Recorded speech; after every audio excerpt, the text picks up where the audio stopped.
Hello all, this video is going to be for the 2012 Toyota Tacoma Anytime Foglight mod. I've already done this mod, but I'm going to go back through it for those that are interested. So, the 2012 Tacoma, and it's really quite simple. It's really a kind of a 5 or 10 minute job. Like I said, I've already done it here, but let's go back through it. For those that are interested, I'm doing this video on my new camera. It's an Olympus TG1. It's the Tough Series camera. And we're actually getting some snow right now. I don't know if you can see it, but just starting. We have a little bit on the ground, and I'm in Maine. So, 2012 Toyota Tacoma.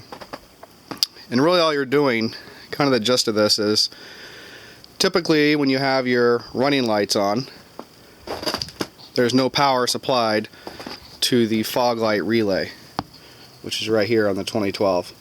So you have your, let me show you here. You have your main panel, the larger one, it goes right here, and you have the smaller one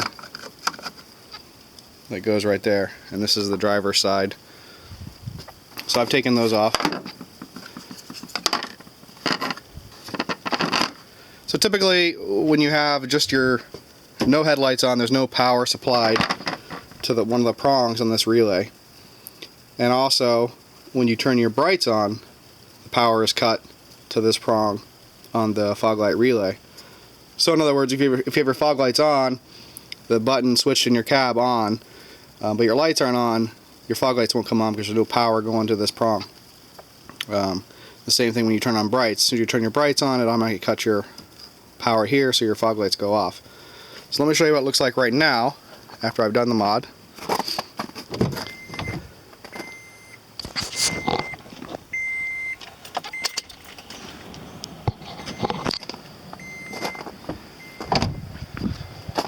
So as you can see, no fog lights.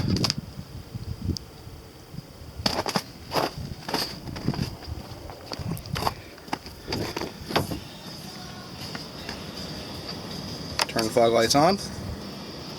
You can notice the lights are not on.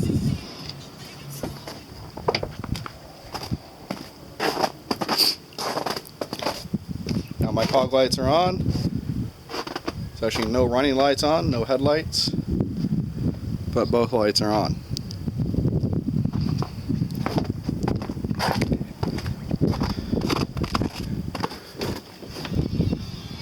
If I turn my daytime running lights on, see, they're on here now.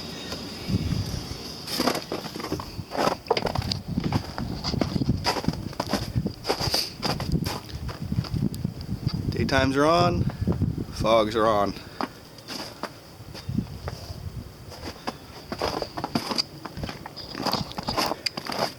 And then obviously, of course, it works with the lights on. Lights are on, but let's turn the brights on. Just to show you the other side of the story. So typically, again, once you turn your brights on, your fogs would go out. And I guess it's kind of hard to see because it's daytime, but the brights are on, and my fogs are both still on.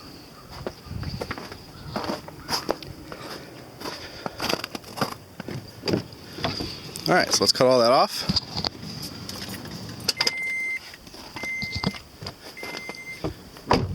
So like I said, really the gist is making sure you're supplying power to your fog light relay, which is the bottom left one here. This is the TRD, so I think it has pretty much every option you're going to get. So if you look at your, if you can really see that, but this is, there we go. You can see the FR fog, so the relay, the fog relay, is labeled clearly right here on your panel. So the goal really is to bring power, constant power, or accessory power as soon as you turn your key on, to the prong on this relay. So let's see if I can get this relay out.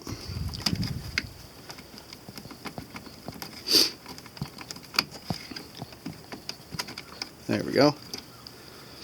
So here's the trick. As you pull it up, just make no orientation note of where I'm pulling here, but if I pull up, and just turn it straight back, you can see there's 4 prongs. You have 2 vertical on the left and right, and then 2 horizontal there. What you want to do is get the one on the back left. You can see where I have it spliced in right there.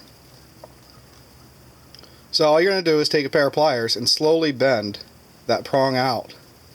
It's going to look just like this one when you start. What you want to do is bend it out just slightly, about a 45-degree angle or so. You could do it straight 90 if you wanted. I just didn't have enough room in this box to then put it back in. But if you wanted to cut this side of the box out and bend it a straight 90, you could do that as well. And then all you're going to do is run wire. Run wire straight to it, and I used a wire tap, and then I taped it up just for additional peace of mind. Put it on there, and you need to find a power source that is turned on when the key is on. And what I use the red. Move this out of the way. I tapped into, I guess it's actually the this green wire. See this green wire right here. And instead of splicing it, some people actually splice into it. I don't like to cut into my wires, so it's on this connector right here.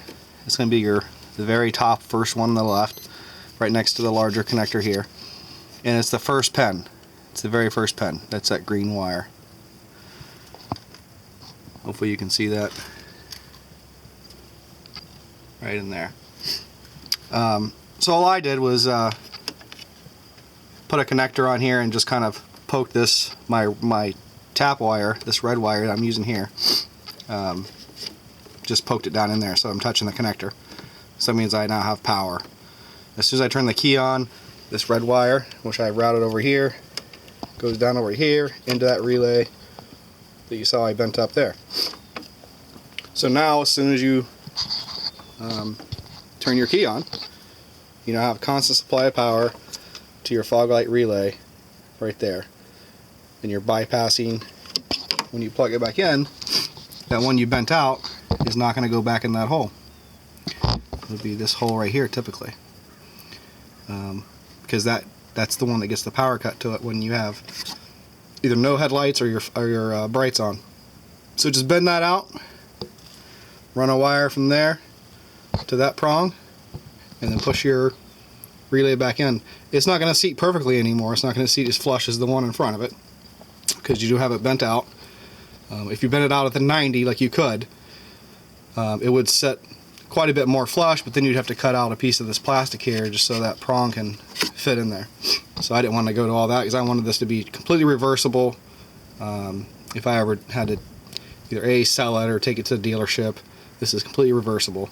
So all I have to do to reverse this is take my tape off, pull that pin off, pull that wire off, bend the pin back so it's at a perfect vertical orientation, plug it back into where it went in the factory, go back over here and pull this wire right out. I haven't cut in any of the factory wire or anything like that. Nobody would ever know this had been done. And that was really my goal. Now you don't have to use this exact pin, right? This is the pin I use because I use a multimeter, and you could put a multimeter in these slots and find one that maybe you could find one that's closer, or I think some people even do it maybe over here. If you can find one that's on with switch power. The goal really is just to provide power. So however how you do it doesn't really too much matter. And that's pretty much it. I would take it off and show you how it works out of the factory, how it doesn't work out of the factory, I should say. But that seems like a lot of trouble, and if you're watching this video, you already know how it doesn't work. So I think that is it. Questions or comments, leave them below. Thank you.